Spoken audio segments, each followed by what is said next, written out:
Coming up on today's episode.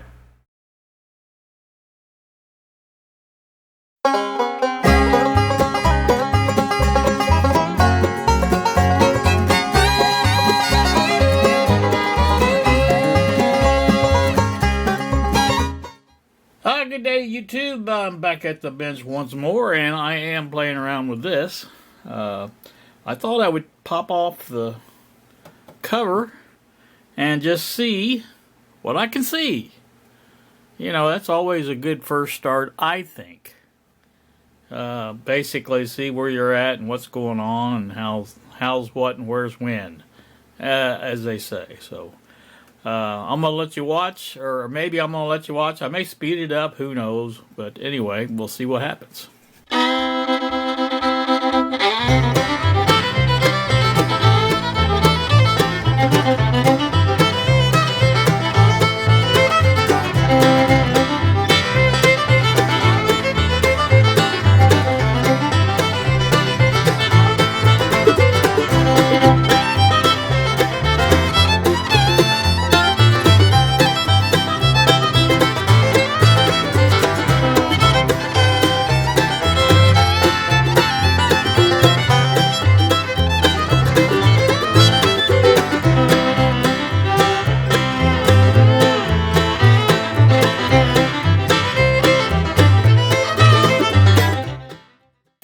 That's interesting. Doesn't go very far, does it? That's your switch, I guess. Power switch? That's weird. Huh. Okay, well, no big deal. Move on to the next item of business, and that's to look at this. Well, this is a jam-packed piece of equipment, if I ever saw one. I'd say that's the preamp amplifier, maybe the radio. I don't know, that might be the radio there, because if you look down below you can see antenna comes in down here. Yeah, there's the radio. You can see the IF cans down in there, right there. So that's the radio board, and that must be the amplifier board there. So it doesn't look too bad. That's the, I think that's the selector switch. Yeah, that fine-tuning thing is just busted off. And I'm not sure how that works, but again, we can figure that out. This dial plate's kind of interesting. You can see the dial is moving down here. Okay, I can see it anyway. So that's working. That's nice and, I won't say loose, but it's workable, which is good. So that looks like something missing there. Somebody's done some work or something here, looks like. Some tape or something on that. This is your radio switch here. You can hear the switch over there. There's the tape head. Capstan motor right there. That seems to be free. I don't know if it's got a belt on it or not, but you know, we'll turn it over and look at the back side, I guess. Oh, you didn't see where I was poking at, did you? Here. I'm sitting here talking about everything and you guys are not seeing it. But yeah, that's that. I think that's the part of the mechanism that moves the head up and down. And so I'll have to figure out more about this. But that works. I can see it making contact there. And not really sure what this is. Unless that's maybe the RF section of the radio, because it's covered. Possible. Just guessing. Probably shielded. A lot of caps to replace, obviously. Yeah, but this thing, like I said, is built like a tank. And I mean that literally. It is got some metal to it. And so anywho, I know what I'm going to be doing as far as the this, I'm going to take this all apart and get this board out carefully and replace all the capacitors, number one. That's the first thing I'll do to that. I'm not so worried about the radio board. I only see 2 capacitors, ECAPs in there, and I might replace those, but that's not as big of a deal. Yeah, okay, here's your antenna coming in, goes right into this RF board here. So, not going to mess with that unless I have to, unless I, figure out there's something wrong with it. But, yeah, that's just all that does is you can even see down in there, there's a wire going from one to the other. It's just basically a jumper, and it lets you, share the antenna. So that's the way that works. Pretty neat. Interesting piece of equipment, I can tell you that. If nothing else. Like I say, the schematic will go a long way to telling all that, and that will be the way we'll figure it out. So, all right, we're back again. As you can see, I do have the bottom cover off now. I didn't bother showing you that because you've seen me take screws out before. So, no sense in doing all that. I think, and I don't know what these cans are, but I think this may be the preamp for the tape. I can't think of any other reason why it would be mounted on the bottom of the tape player, but I'm pretty sure, in fact I know, that's the radio over there. It's got the IF cans, and that's the RF section, because I can see the tuner shaft. See right there, that's where the dial string connects, so the tuner shaft is in there, so that is the radio. But so that means this, I'm guessing, must be the tape preamp. So there's the inputs, I think. You got your gray and your brown. Now, the reason I'm saying that's gray and brown, because that's the input, because if you look down here at the output, and we can close in on that a little bit, this is the output. Now this is gray and brown also, and left and right. And if you look at, I was mistaken about those top wires being power wires. The power is actually down here. The middle wire, or middle pin here, is ground. As you can see, it's black. And the one on top is red, so that would be your power in. So basically power in, ground, left and right speaker, and common ground, so they all use the same ground. So there you go on that. I did some looking online. This is a unobtainium, as they say. I did find a mic cable in this configuration, but I think the guy wanted $25 for it, and I wasn't about to spend that. So basically, we'll just drill out these rivets, put a grommet in there, and run the wires out through there. It's not a big deal one way or the other. I don't need a connector. Back up here. The capstan flywheel here, if you turn this, you can see it does move the motor, mostly. Sometimes it doesn't. That belt will have to be replaced. If you do the other way around, if you just move the motor, the belt or the capstan will turn sometimes. Most of the times it doesn't, though. So basically it's just going to need a new belt. There you see a spot where it just doesn't want to do anything. So right there. So like I say, that will have to be redone. It's not that tight. It's pretty loose, as a matter of fact. But basically take these, get you back one more time. Take these screws here out, and that should let you take the capstan flywheel and capstan out. We can clean all that and get that all done. And we will test the motor, make sure it runs at the right speed and all that stuff, and get that done. And we'll order a belt for it. I want to make sure I get the right one. I know there was one on eBay, but you know, I don't know if it's the right one, so we'll have to make sure that's the right one. So there's your, that's the mono stereo switch right there. And if you look, that connects down here around this preamp, but it's not really the preamp. there's one wire for it, and there's the other going down here, and there's another part goes back up here. So yeah, that is a preamp. It's just got a capacitor in there is all it is. But so that must be, just like DB was talking about, that must be for the mono stereo of the tape, not the radio. So I was kind of thinking it was the other way around, but hey, he may be right, because I'm sure, you know, back in these days there was some people that didn't have stereo and they just used the mono speaker, one single speaker, and you know, that was that. So look down here a bit. As you can see, here's your input, the antenna input here, and there's a coil in between here, and this is where your extension cable goes up to your AM. And it is marked that way. I double checked.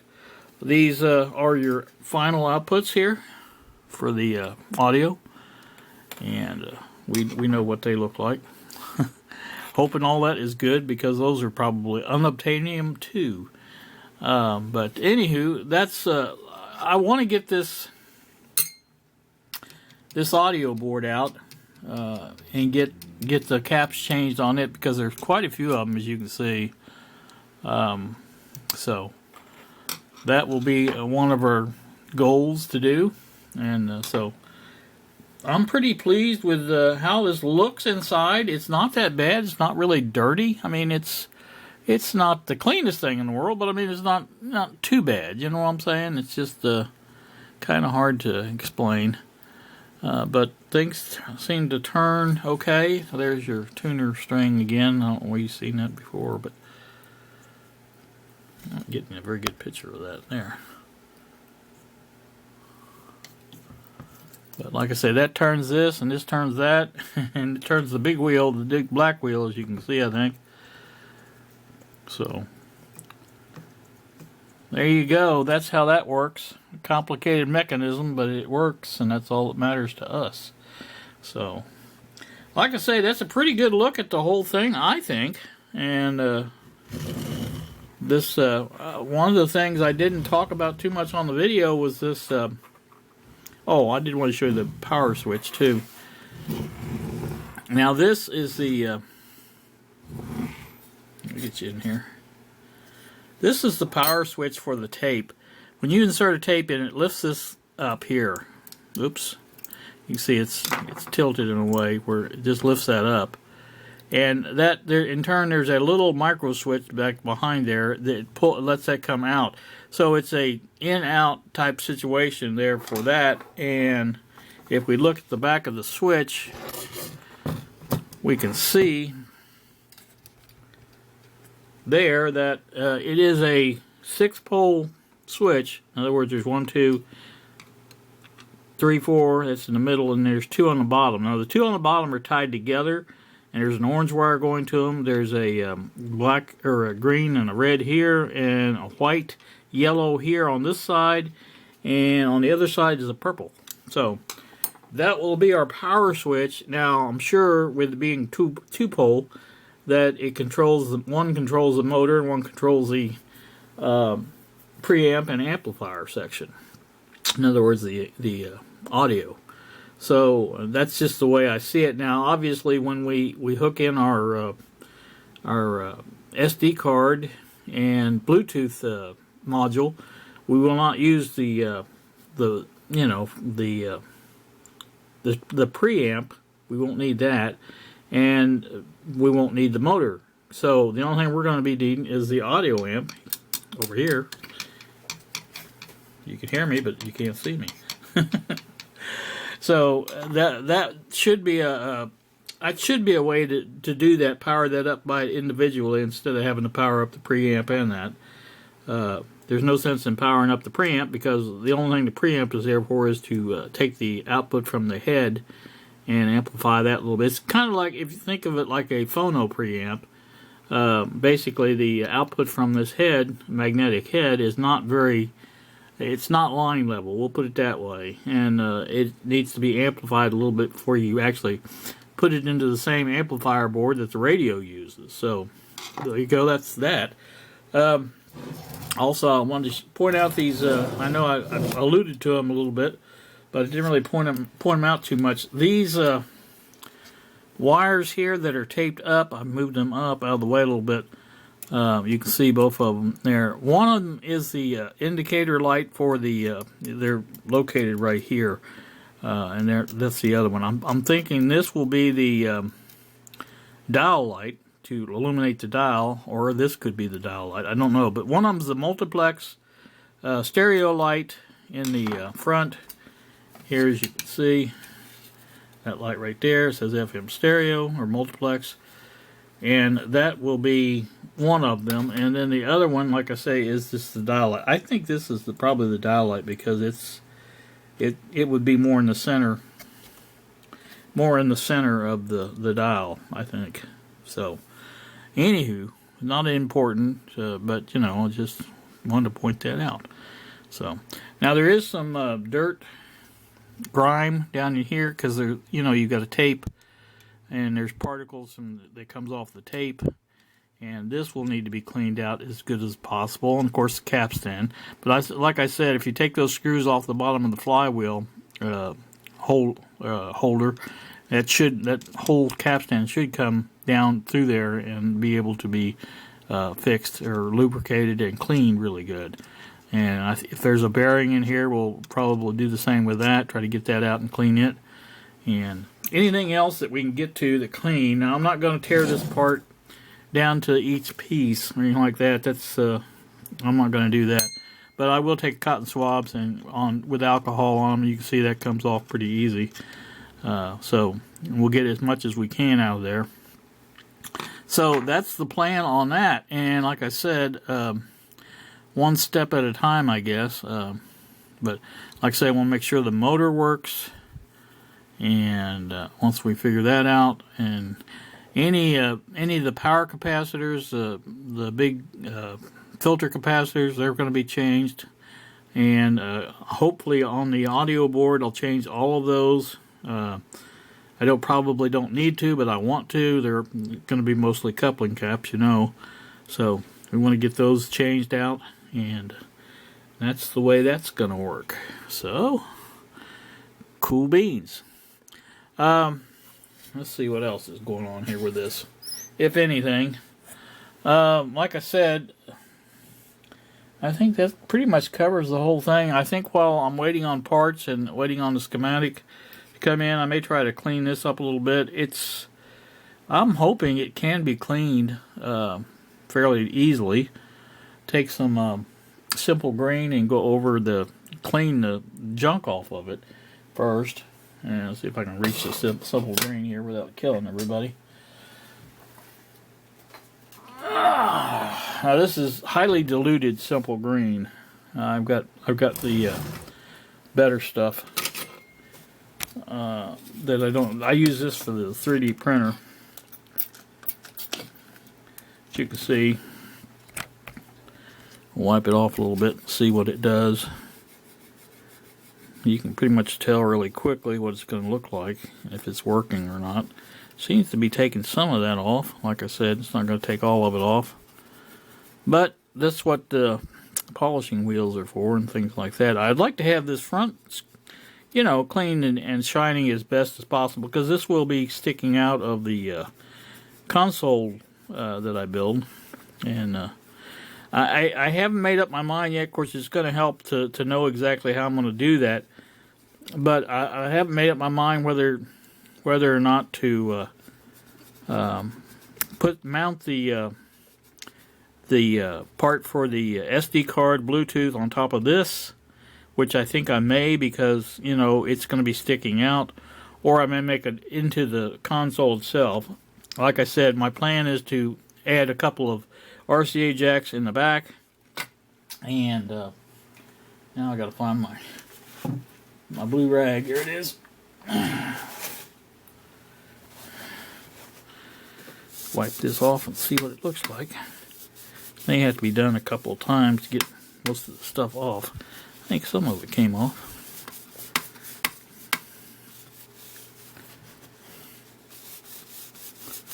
Now this is just plastic, so you know, chrome plating on plastic is not the best, but it didn't shine up too bad.